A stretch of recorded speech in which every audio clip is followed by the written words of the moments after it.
Hey everyone, this is Vetting America, episode 6. I'm with Omar Fuentes in the beautiful Attic Cafe in downtown Tampa. I'd like to thank Anthony Kovac, our producer, for giving me the opportunity to have this interview today, along with the McIntyreFirm.com legal group. So Omar, how you doing today? I'm doing good, man. It's beautiful out, huh? It is. That's exactly what I was just going to say. Oh my gosh, Yeah, I walked in and it was. I'm enjoying walking around in sunny Florida. It is. It's beautiful. Yeah. What a spring we've had. What a spring we had. Yeah. So tell us a little bit about your time in the Marine Corps. You were in the Marines, right? Yes, sir. So I went in a couple years after college, 98 to 2002, right around when 9/11 and everything like that happened, of course, at the end, but was part of the Security Forces Training Company. We helped basically train, urban warfare. I supported those teams. And to be quite honest, man, great experience, had a blast, learned a tremendous amount, but also went through, quite a bit, as it would be for a Marine to go through all that training and mental toughness, grit, and all that good stuff or whatever. So did that for quite some time, and then did some reserve duty as well. Okay. Got out, but I mean, again, did a lot of door kicking and training those Marines to help them with that kind of stuff. Absolutely. So what was your transition like trying to get back into society, specifically talking about such a new war at the time, back in 2001, 2002, after seeing combat, after not having the knowledge that we have now 17 years later? So what was the transition like back in 2002 for you, and how'd that go? So the biggest transition for me was really more of the fact is that I was coming from a community that a bunch of other Marines that were challenging me consistently to be better than I was yesterday. So if we didn't hit our performance fitness tests a certain way, our PFTs, things like that, they would constantly challenge, just cadences, marching, all those different things. We've had those conversations before, but coming out and knowing that the fact is I was leaving a community where I had brothers and sisters that consistently had my back. We actually didn't even have to like each other. Right? It's very true. We did not have to like each other, agree on anything, but the fact is that we had a job to do, and we had to execute on that job to the best of our ability, and if we were faltering in that, then we had to challenge each other to become better. Coming out, I did not experience that in the slightest. It was a free-for-all. You were by yourself. If you did not have the skill set, go learn it, come back, and then prove to us that you have that skill set, and then maybe we can go ahead and give you a shot. And then even in that transition as well, it was just nobody really had an understanding of me. Nobody could understand me, right? And knowing that I was a veteran, and not for nothing, on top of that, a Marine Corps veteran, it was just more of like, hey, he's already going to be abrasive. It was already basically almost to the point of prejudgmental in a lot of different cases, Absolutely. right? And I really struggled with that for about 13 years, 13, 14, maybe even 15 years. 13, 14. Yeah, I mean, coming out from active duty again in 2002 till literally just recently, till a few years ago, coming back out and realizing that what I needed to do was mature a little bit more in certain areas, right? Gain some emotional intelligence so that I can understand myself, but more importantly than that, to go all in on being a veteran and that mentality, and not being concerned as to whether somebody liked me or I was accepted in certain circles. Once I was able to do that, my corporate career life really started kind of taking a little bit better of a turn. Yeah. I was able to start impacting other people a little bit more. I was placed in certain leadership positions so that I could start helping other people, and I really kind of found my niche at that point, but it was a long process. You talk about getting out, being a veteran, but then more specifically being a Marine Corps veteran. In your opinion, though both of us it's subjective, why is it that much more difficult to be a Marine Corps veteran out here in society than just a veteran, do you feel? One of it, I think it's really just, I don't want to say the stigma, because I mean, to be quite honest, we walk around and I'm proud to say when someone says, hey, thank you for your service, or what branch did you serve in? Marines. Immediately it's, oh wow. So, same thing when someone says Navy SEALs. To us, that's that's a pretty big deal. But I think that it's really just the perspective that people have of us, right? That we're, of everything that they see in the movies. Yes. Right? And we all have a bunch of different jobs. We did a lot of different things, played more of a supportive role, was in a lot of the training and things like that or whatever.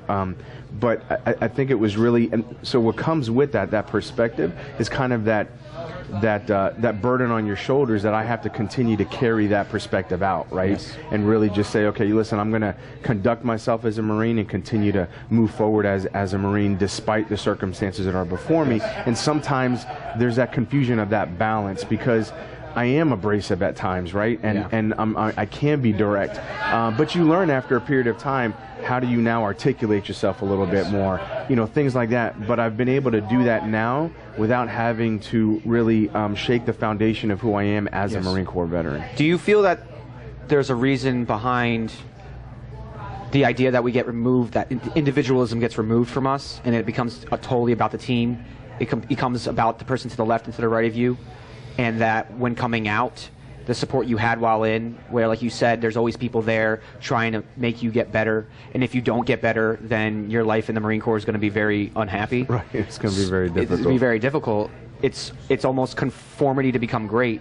Right. They force you to become a better version of yourself, and if you resist, you're going to have a hard time. Right. Do you feel that that helps us? It also sets us up for failure out here, because then we're out here and there's no motivation from anyone else but ourselves. Mm-hmm. There's no connection from other people, really. It's all on us to figure out our way and do everything we have to do. And the pride that we are instilled with also kind of works against us. So how did you deal with that? How were you able to kind of let go of your ego and your pride and reach out for help when you needed help, or admit to yourself that you may not know something? That's not an easy thing for Marines. Yeah, it's not. So what I think ended up happening is, again, that struggle was a long time of being able to just balance that. I almost kind of felt like there was, that two-faced approach, right? Meaning the fact is that I was one person one day, another person another day, because I'm going through these, range of emotions and I don't know how to really kind of deal with that, right? So once I realized that I just needed to allow myself to be who I am, and then identify those areas of weaknesses for myself that I need to improve on. So what I did was I became selfish for a period of time. And I just said, I need to focus on me. I don't care what anybody else thinks about me. You don't like me. I can't be concerned about that anymore. So it was almost like I kind of fed into that perspective of being a Marine, or what they consider us as a jarhead, right? Which we call ourselves that anyways as well, because we know that when we get something done, we just get after it, right? But then what ended up happening was that once I kind of went through that stage and that perspective, I understood now more so coming out that maturing as an individual, that you have to have some vulnerability in order to gain strength, right? So there is no such thing as, now in the Marine Corps, right? Completely different perspective. There's a lot of great things that we learn from, but from that perspective is you show emotion, you show that now equates to weakness, and then if you have weakness, now your job is in jeopardy. If your job is in jeopardy, promotions don't occur, things like that, lives in, so all those, there's a chain reaction to that. So coming out, there's no really there's not there's not an efficient transition to saying, okay, listen, now we've got to tweak some things, right? And really, to be quite honest, even those concepts now that we're talking about would help tremendously, and are now slowly but surely coming into the military community. But I had to go through that selfish stage. Then I had to realize that I had to make myself vulnerable, which means that I had to get hurt from other people. They didn't understand. They got scared. They ran, whatever it may be. I opened myself up to folks. But then I started finding, slowly but surely, a community of people. And what I ended up attracting were other veterans that wanted the same thing, to say, well, wait a minute, you're going through the same stuff. You're struggling as well. Why is it that everybody finds us intense when we want to get a job done? And then we find inefficiencies, and we cut those inefficiencies off quickly and move on to the next tactic or objective. So I had to go through that whole transition. Then I had to be comfortable with that, and move forward in that direction. How important was mentorship in this transition for you? Like, when you finally said to yourself that obviously what I'm doing is not working, I need to pivot, did you seek out mentorship? Did you find mentors? Did the universe kind of put them in your path? I mean, how did that work? So what I wholeheartedly believe is that, so let me on mentorship, what I did even prior to joining the Corps, I sought out someone, whether it's in business, in family, whatever it may be, to say, like, I want to emulate that person. And what I found was I was disappointed time and time and time again. right? And it was because they saw someone who was young, ambitious, that had the ability to get things done.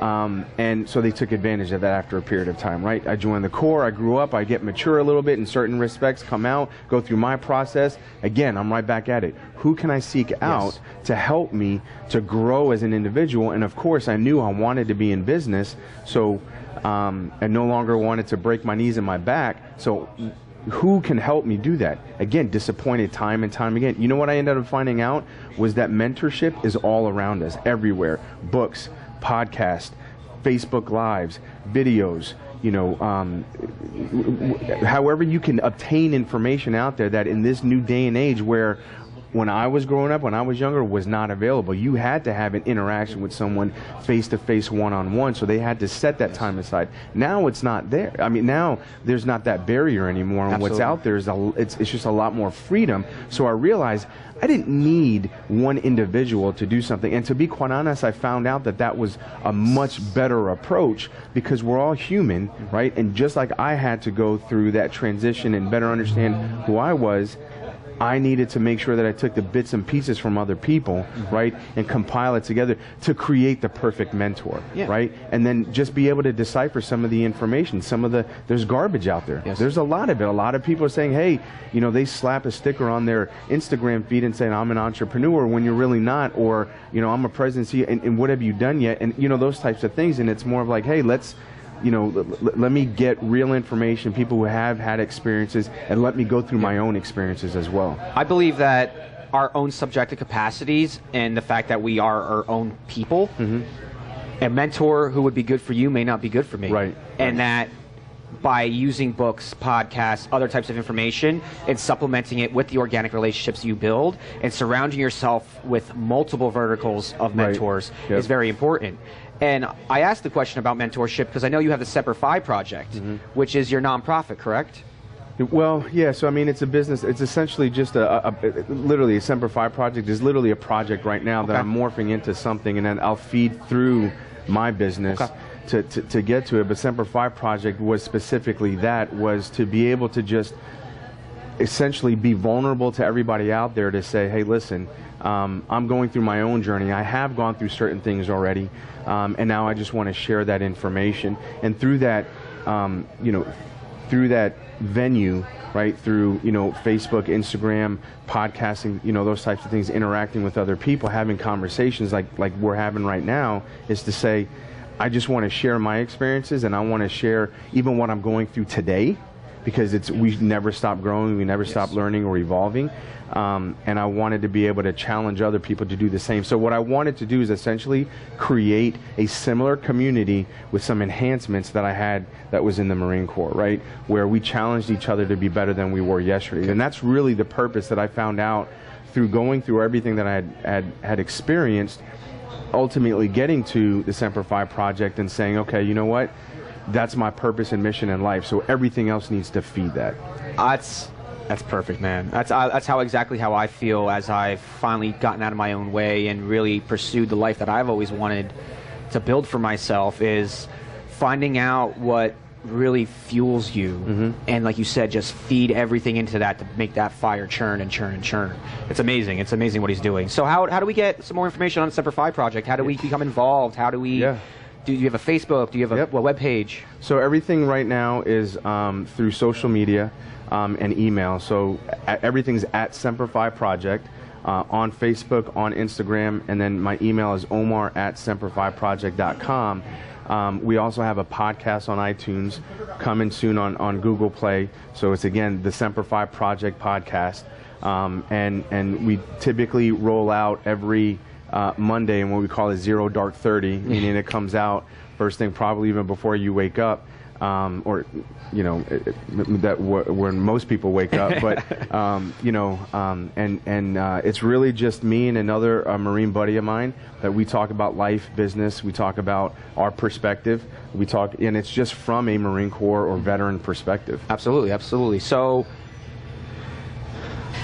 what's next for Omar? I know that you're the Semper Fi Project. I know that you're a 15-year veteran now, but you've always had the entrepreneurship mindset. Right. Yeah. Let's talk a little bit about that. Let's talk a little bit about how did Omar Fuentes become Omar Fuentes, the businessman? Yeah. And you were telling me that this happened at a very young age for you. Yeah. So let's give the audience a little bit of a little backstory to this. Yeah. So when I was younger, I just knew, there's certain things that I think that are just innate in us to accomplish certain things, and I just knew that my perspective was I wanted to be successful in my respect in the business arena, right? Whether it's starting multiple business, a business, whatever it may be, but I wanted to be able to feed something a greater purpose. So doing that as a younger kid, trying to help out in multiple different ways, seeing my father, in business, being a professional, walk around, I knew that's what I wanted to do. So I constantly sought those things out. Once I got out of the Marine Corps and matured, I knew that I could go out on my own and really try to do some business development on my own, and got into the insurance and financial services field. I knew that was my niche because it just gelled for me. I got it, and I understood it. So as I went throughout my corporate life, I really got more into the niche of healthcare benefits. Okay. And I realized at that point, though, and kind of going back to mentorship and understanding and finding who you are, is the fact is that I needed to have a sense of direction so that I could feed the other things that I wanted to accomplish in my own life, right? So while I was trying to do multiple different things, going after, multiple different objectives, right? And we feel, especially again as veterans or as Marine Corps veterans, is the fact that we feel like we can do it all, and you realize you're going to end up dropping the ball in so many different areas, and you're not going to do anything right. So you might be able to do something that's great. So I decided that what I wanted to do was create my business, go ahead and go with the business model that I always had in place, or that I had, envisioned, so that it could feed the Semper Fi Project. Not necessarily stop mentorship, Absolutely. not necessarily stop engaging with people and things like that, because I've met a lot of great people across the country through that component. But I wanted to prove the concepts that I implemented in my corporate life that allowed me to succeed, and then now say, you know what, now let me put my money where my mouth is, and start my healthcare benefits consulting business to be innovative, to be a change agent within this industry, and then apply all those different skill sets as a veteran, so that then I can go ahead and say, hey guys, I've done it. I do believe 100% the reason why I'm doing this is because the leadership gap missing today can be filled by veterans right now and starting businesses across the board. Then let's talk about your business that you have. Yeah. So how long has this business been in concept? Mm-hmm. What's the name of it? How do we get more information on it? And what is it that you are trying to accomplish? What's your target mission? It's really extremely simple, to be quite honest, because I think that it's basically bringing simplification to a complex healthcare world, right? Okay. So my goal really is to consult with businesses on innovative healthcare benefits, design them to fit their needs to help them reduce cost, increase efficiency, promote transparency, and ultimately empower people to help navigate through the healthcare system. So our role, my team's role, is to essentially evaluate different products. We focus on a very specific set of them, design those to fit the needs of employers, and very specifically small employers. Okay. Right? So we want to focus anywhere between 10 and 500 employees. Now, you would venture to say 500 employees, that's actually pretty large, but in the relative scope of the United States and how rich this country is, that's a small employer group, and every single segment within those have very specific needs. Okay. So that's what we do. But the goal ultimately is to create a very innovative platform so that we can mimic very much what we see on the retirement and investment side. Just very transparent tools that can help you navigate, make decisions, and get stuff done. What's the value that you're bringing to your customers that's not there today? Right. We know where healthcare is. It's not so much healthcare. We know what healthcare insurance is and has become in the last 10, 15 years. How is this company going to change the game for other companies introducing healthcare benefits to their employees? It's going to be simply through focus and direction, education, and innovation. Okay. Like it's got to do those things, right? It's got to be something that, the thing is that our society and the needs that we have each and every day are continuously evolving. Yes. My goal is to help save time and money, right? If we're able to do those things, for so long we've had an enablement system, right? Or a system has enabled us to be unhealthy, to make unhealthy choices, things like that, right? So now, which has caused, it's not the only factor, but one of the factors of imploding our healthcare system, right? Because it makes everything else go up as well as the inefficiencies within those who are administering that insurance, right? So I want to break that apart and really start evaluating certain companies, products, and services that specialize in very specific services, right? Evaluating them, then bringing them together to design them. And that's literally how it's going to change things, because what we do today is we just jumble everything together. Absolutely. One company says, I can do all that, fine, we're just going to go do that because it's efficient, or they think it's efficient, and it's a lot easier to deal with one person, one company, when in fact, just like what we were just talking about before, if I'm focusing on 50 different things or 50 balls, then one of those are not going to, or multiple ones are not going to actually be very efficient, but I'm stuck with that. Yes. So by us segregating those products and services, evaluating them, basically what we are the fund managers for healthcare. Okay. Right? So a fund manager takes a look at different companies, makes sure that they fit the criteria of that fund, and if they don't, they replace them. Okay. Right? And that's what we do. How will this save companies money, and how do you get more information on your company? Yeah. So you can go easily to acceleratedhealthsolutions.com. Okay. So that's acceleratedhealthsolutions.com. You can email me at omar@acceleratedhealthsolutions, or if you just want general info, it's info@acceleratedhealthsolutions. All the links will be in the comments. Yeah, it's all there. You know, and really the way that we are going to help employers and individuals is the person in mind, or the end result is the consumer, the end user, right? And we know that the end user, their decisions impact the employer's revenue, the employer's pocketbook, essentially, right? So what we want to do is create a system and a process specifically designed for them that truly provides a positive impact to that employer group, right? So it's essentially design on the front end, and then we identify opportunities, and then efficient implementation, just a simple three-step process. I love it. This is the point of the interview. We're gonna transition into what my favorite part of it is, and that's just wisdom and insight and life. All right. We had a great conversation. I met him for the first time. Take a drink. Met him for the first time yesterday, and we ended up hanging out at the Village Inn in North Del Mabry for an hour, just talking about life and business and everything in between. I've been going through my own stuff lately, the last 3 weeks, and I finally was able to break out of it and come to some epiphanies of my own.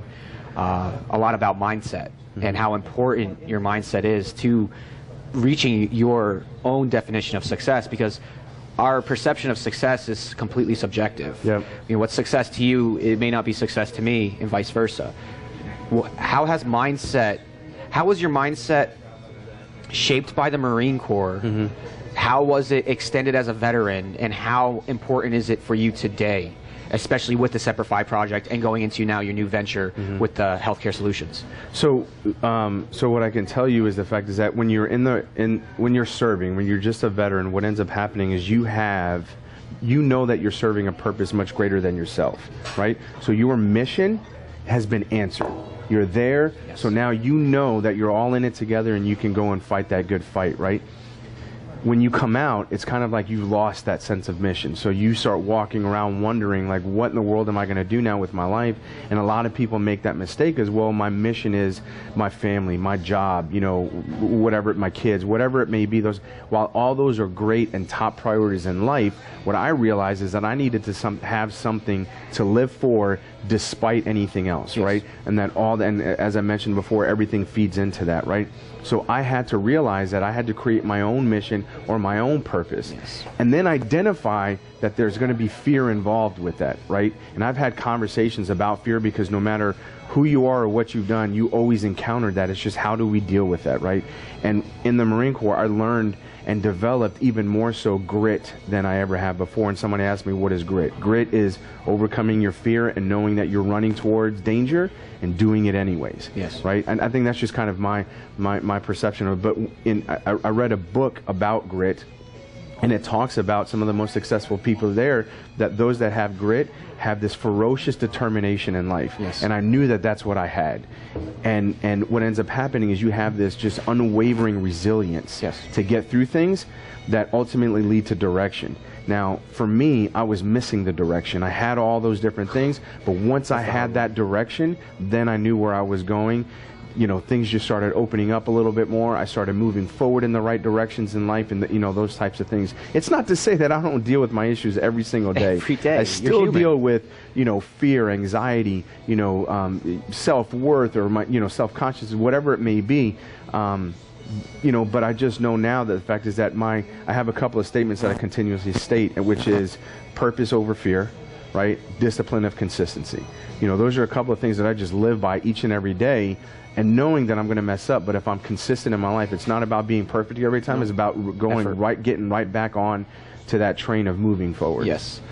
For me, I actually, since I started this journey, I've learned a whole lot about myself, especially when you have no choice but to look at yourself, because that's the only way you'll get better. Mm-hmm. And what I realized was that I was a great leader in the Marine Corps, but I wasn't the best leader coming out.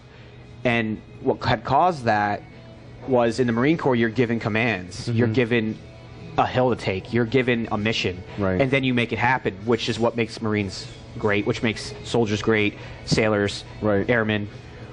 What I didn't realize was, when you're out here and you start a business and you're your own CEO, you have to make those decisions. You have to do the research and know, you know, what is the mission you're giving your team without anyone else there supporting you. Right. And I started floundering because I had no idea how to make up my own mission. Right. And that's when I took a step back and surrounded myself with successful CEOs and started working with other companies so that I can learn how to be more organized, how I can learn how they go about creating the missions that make them successful. And just in a couple months, it's completely changed my entire mindset. Going towards, you talked about books, mm-hmm. and we were always told this growing up, books, read your books, just eat your vegetables. Right. Guess what I do every day now? I eat my vegetables and I read books, or I listen to an audiobook. Yeah. What are some books that have changed your entire perspective as a veteran that helped you become the Omar Fuentes of today and not the Omar Fuentes of 2002, 2003? Yeah. So I think one of them is the one that I mentioned about grit. There's another one from Jocko Willink, who's a Navy SEAL, commander in the Navy SEALs. He has one book that's Discipline Equals Freedom, Extreme Ownership. That's really the one that I think, you know, kind of started a lot of different things. And I think those were probably the two biggest things. You know, one thing that I do is I am also, you know, I guess what you would categorize myself as a religious guy, I guess, or whatever the case may be, but I'm a Christian basically, and purpose-driven life was one of them.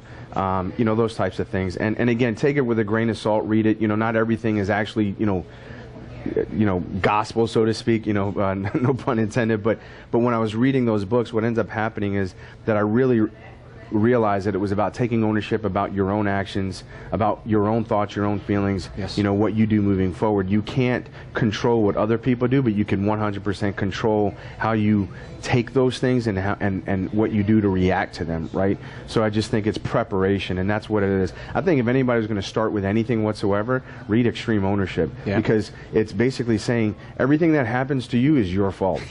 It's your fault, period. That's it. And technically it's really not, but if you take ownership of it, then what happens is that now you no longer have to deal with that individual that stabbed you in the back, that did you wrong, that really undercut you in the business deal, or, you know, whatever it may be, that no longer is your friend, or you know that family member that really kind of shook things up, whatever. You take ownership about what you've actually done in your own life and how you reacted to things, right? I distinctly remember having a conversation with somebody where they spoke into my life, and I let them go through, and I didn't react as like, oh, you know, who are you to tell me this? It was more of like, I apologized to them. I said, listen, I'm sorry. I didn't realize that I gave you the perception that you had the authority to speak into my life that way. Wow. I said, so that's my fault because you don't. And they don't even know what to do at that point. And at that point, what are they going to respond or say? They're going to say, well, wait a minute, you mean I'm not allowed to? No, you can't. You can say all that you want, but the conversation is done. I'm not accepting what you're telling me because we're not at that level. Yes. So things like that. Respect, again, learning how to deliver you were talking about. Yeah, instead of going and knife-handing someone and losing your mind the way we normally do it, we actually put it in a way that we tell somebody that's unacceptable that what they just did, but respect them as a human being in that process too, because I think we often forget in our own selfishly selfless weird way that everyone's a person. Yeah. You know, like we grow up with our parents and we think they're superheroes, and all of a sudden they start making mistakes and you're so disappointed in them, but you're like, but they're people. Right. And that's the same way is if you want to be looked at as a person first and foremost and not judged, then you yourself can't go around judging others. Right. Yeah. We're coming up to the end of the interview, and gotcha. I always end my interviews this is my favorite part. All right. Sage advice to a veteran transitioning out of the military and trying to find their way in life. Easy answer. Go all in. Just go all in on being a veteran. Just be who you are. You'll figure it out along the way. Adapt and overcome, but just go all in on being a veteran. Yes. Wear it like people wear emotions on their sleeves. Yep, I agree, Simple man. as that. You know what? This was a great interview. Awesome. I'm excited to do business with you and see what's man. going on in the future.